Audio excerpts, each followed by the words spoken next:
votre essai avec April Moto, l'assurance en plus facile. Plus d'infos sur aprilmoto.com.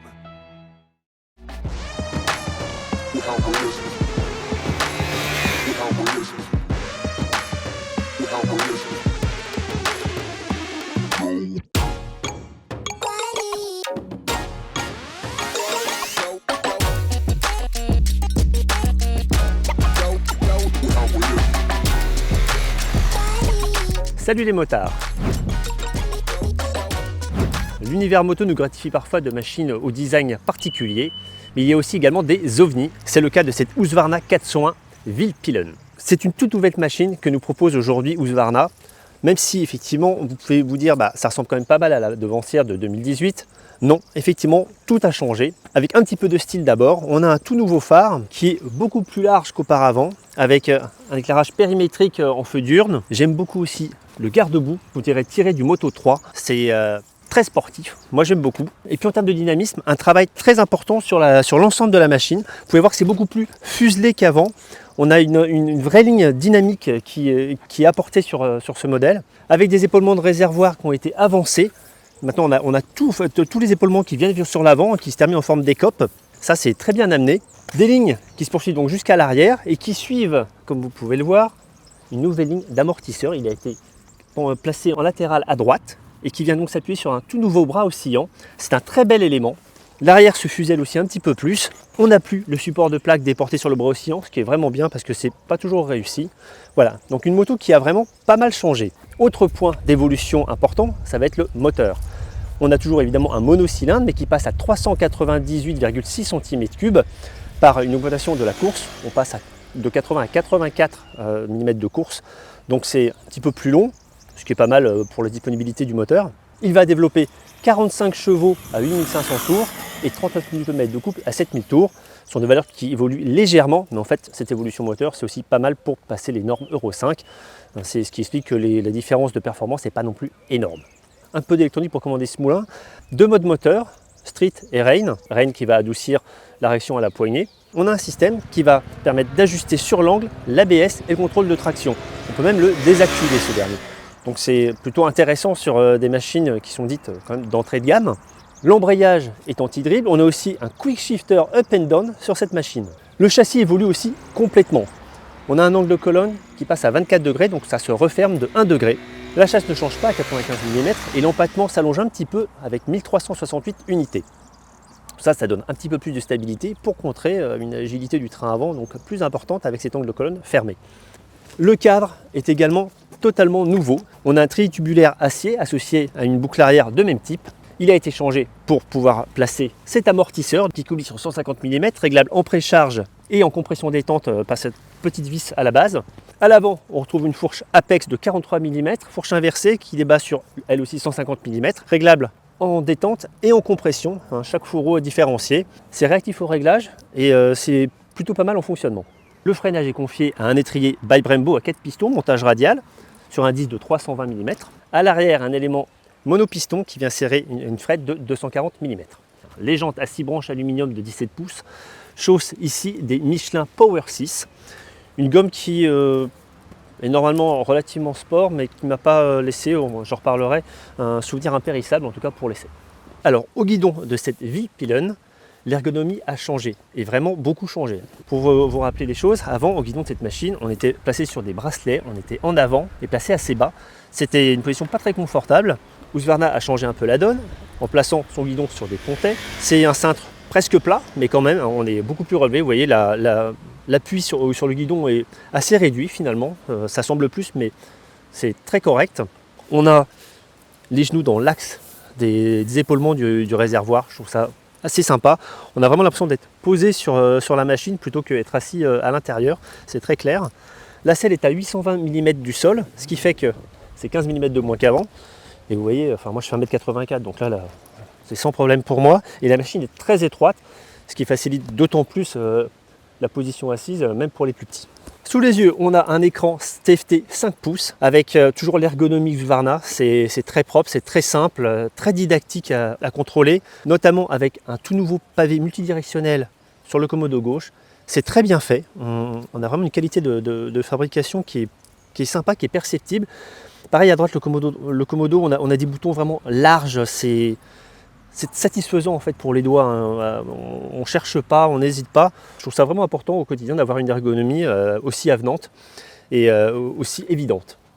Via l'écran, on pourra donc paramétrer le contrôle de traction, donc on peut l'enlever. On peut aussi paramétrer l'ABS et le mettre en mode super moto, c'est-à-dire qu'on va enlever l'ABS sur l'arrière pour faire des glisses. Donc ça c'est un truc assez fun, c'est pas mal. Également, cette machine est équipée d'un limiteur de vitesse, donc c'est assez improbable, mais en tout cas ça fonctionne pas mal et ça évite de se prendre des PV en ville. Bon, c'est une bonne chose. Autre point là que je voudrais quand même vous rappeler, c'est que là la machine est accessoirisée. Par défaut, il n'y a pas le petit saut de vent en métal ici, il n'y a évidemment pas ces leviers super sympas. Vous voyez, tout ça c'est l'option. Comme les miroirs normalement viennent ici plus classiquement. Vous avez ici là, ce qui est les petits ailerons, en fait ce sont des butées en cas de chute pour éviter d'aller abîmer les parts radiateurs en aluminium. Les commandes ici là sont en aluminium fraisé, donc là aussi forcément c'est pas de série. Aussi les clignotants à LED là sont très courts. Par défaut, ils sont un petit peu plus longs, un petit peu plus épais, mais enfin ça va quand même. Et puis dernier point, l'échappement Akrapovic. Ah oui, on dit Akrapovic, pas Akrapovic. Je suis désolé pour la dernière fois, on m'a fait la réflexion. Très important, Akrapovic, voilà. En option, évidemment. Voilà pour le tour du propriétaire. Maintenant, un petit essai dynamique dans le sud de l'Espagne. C'est parti. Beaucoup de nouveautés sur cette machine, que ce soit en châssis, en moteur et en style. Et déjà une mécanique particulièrement démonstrative. Dès 4000 tours, là, ça relance vraiment de façon soutenue. Et on évolue en ville. La machine est particulièrement agréable à emmener, plutôt agile, avec une géométrie revue. Et puis alors ce moteur, hein, c'est tout de suite la démonstration de force et de disponibilité. 3000 tours en 6e à 50 km/h, là on est aux limites du monocylindre. C'est quand même une disponibilité très correcte. Donc ça permet des évolutions urbaines vraiment faciles. Alors on est en 6, mais en 6 ça relance pas assez pour effectuer un dépassement éclair. Ça tracte, mais c'est gentil, surtout si vous êtes en dessous de 6000 tours. Pour dépasser, vous voyez, là je vais devoir rentrer au quick shifter de série, je vous le rappelle, de vitesse. Voilà.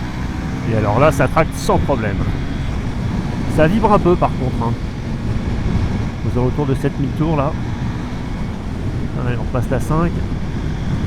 Ouais, ça vibre dans les repose-pieds, un peu dans la selle. Voilà, au-dessus de 6000.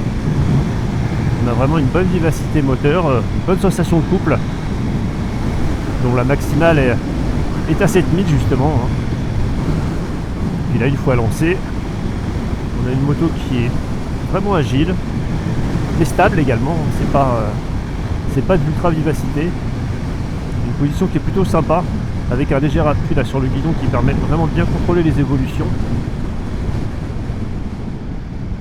On a une mise sur l'angle instinctive. C'est une machine vraiment neutre. Donc, clairement, niveau moteur, c'est très efficace, dynamique. On a une partie cycle très précise, avec un train avant particulièrement agile, voire presque vif. Et heureusement qu'on a un empattement qui a été un petit peu allongé. Ça permet de contrebalancer cette vie du train avant, notamment sur le bosselet en courbe. Quand on regarde la 5, hein, on a une bonne motricité, une bonne dynamique. On prend les freins. La fourche Apex réagit parfaitement, contrôle très bien la vitesse d'enfoncement des fourreaux. Alors un bon point aussi, c'est qu'on a un contrôle de traction qui est actif sur l'angle, comme l'ABS, qui est quand même pas mal sur des routes où on peut trouver des parties un peu plus glissantes, et avec un couple assez disponible dans cet unicylindre. Et à la remise des gaz, on est bien content d'avoir ce contrôle de traction actif sur l'angle, parce qu'on a quand même une bonne vivacité moteur. Il y a vraiment de quoi se faire plaisir au guidon de cette Vilpillen. Alors sur du tracé délié comme ça, on va forcément un petit peu plus jouer de la boîte, 4-5. Allez hop, là je suis à fond de 4. Quand on arrive en haut du contour, on sent quand même plus les vibrations dans les repose-pieds. Mais enfin bon, c'est vraiment quand on commence à ressouiller un peu. Alors une fois qu'on a réglé l'hydraulique de la Vilpillen, on a un comportement qui est un petit peu moins confort mais plus adapté à un usage un petit peu plus engagé. C'est quand même pas mal, c'est réactif au réglage. Il faudra faire pareil avec l'arrière en précharge. En revanche, c'est vrai que le train avant peine à envoyer beaucoup d'informations, je trouve. C'est pas trop où on en est. Ces enveloppes Michelin Road 6, pas forcément le meilleur choix pour cette moto. Je pense que des enveloppes Road 6 auraient été mieux. En tout cas, la moto bouge moins au freinage une fois qu'on a réglé un peu l'hydraulique. Par défaut assez confort, ce qui est très bien aussi.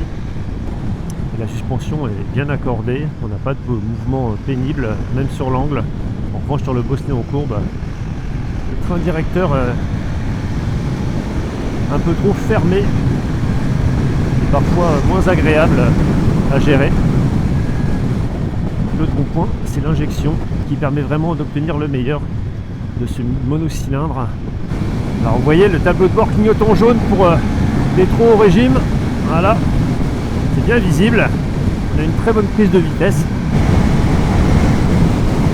Ouais, on peut certainement prendre un bon 160. Ouais, bah c'est même presque 170 certainement qu'on peut atteindre. Bon, ça va, les vibrations, ça se contient bien. C'est surtout l'accélération en fait. Sinon, là à 90, comme à 130, il n'y avait pas de problème. Ouais, une belle vivacité dans ce petit moulin.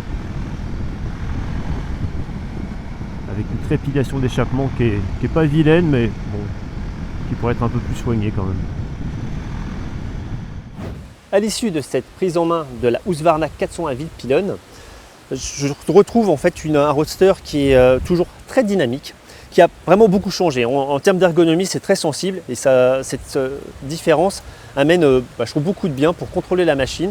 C'est d'autant plus vrai qu'on a cet angle de colonne qui est vraiment est plus fermé et ça, on a commencé à rouler par temps froid avec des pneus qui ne transmettent pas beaucoup d'informations et ce qui est lié aussi à cette colonne qui est quand même assez fermée. C'est bien d'avoir un bras de levier assez important et surtout plus proche du pilote. Ça permet quand même d'avoir un meilleur contrôle du train avant. Au fur et à mesure de la journée, en changeant un peu les réglages, en refermant la détente et en surtout mettant un peu plus de compression, la machine quand même communique un petit peu mieux avec son pilote. Néanmoins, bon, les enveloppes Michelin Power 6, moi je pense que des Road 6 auraient été très bien sur cette moto. À l'arrière, l'enveloppe en 170 contribue à donner beaucoup d'aisance. C'est une machine qui est très agile, avec un poids très contenu de 154,6 kg. Donc vous voyez, c'est un engin qui se manie quand même très facilement, avec un moteur très disponible, avec très bonne allonge, et puis quand même pas mal de puissance, pas mal de couple aussi sur une plage de moteur assez importante. On va dire qu'au-delà de 5000 tours, c'est vraiment exploitable, et jusqu'à quasiment au rupteur à 10 000 tours. Donc il y a quand même de quoi faire. On tricote pas trop du sélecteur et de toute façon il y a ce quick shifter up and down qui marche vraiment très bien, donc ça aide beaucoup aux évolutions. Un moteur conciliant en ville, un châssis entièrement nouveau qui a été en fait changé pour une bonne raison, c'est que tout ça c'est une plateforme. On va penser évidemment à la 390 Duke de chez KTM et puis également la 390 Adventure qui devrait venir et qui avait besoin d'une garde au sol plus importante, donc on a repensé tout ça pour avoir un châssis qui permette de convenir à tous les usages et donc qui équipe aujourd'hui ces Husqvarna 401, la Vilpillen comme la Svartpillen d'ailleurs, qu'on essaiera un peu après. Voilà, donc une machine plutôt convaincante, assez raffinée, assez surprenante, toujours surprenante en fait on va dire, un côté un peu technologique, rétro futur, steampunk dans une certaine mesure, même si c'est quand même très léché et très épuré. Tout ça pour 6 649 €. C'est quand même un tarif relativement élevé, même si la machine est très bien équipée, puisque à ce prix-là, on va quand même avoir une Triumph Speed 400 qui va être quasiment 1000 € moins cher. On a également une CF Moto, la 450 NCAP, qui elle est alors vraiment moins chère. On est à 5 790 € de mémoire et qui a un équipement pléthorique et une très bonne finition également, avec un Twin surtout qui équipe donc cette machine, qui sera plus performant. Plus de couple, plus de puissance, c'est pas des valeurs énormes, mais par contre, ayant essayé la 450 SR, donc la sportive, c'était très convaincant. Donc voilà, on a quand même du beau monde sur ce segment. Je vous en dis évidemment bien plus sur l'essai en ligne sur le repère des motards.com. N'oubliez pas de vous abonner à la chaîne YouTube et moi je vous retrouve très bientôt pour un nouvel essai. Ciao!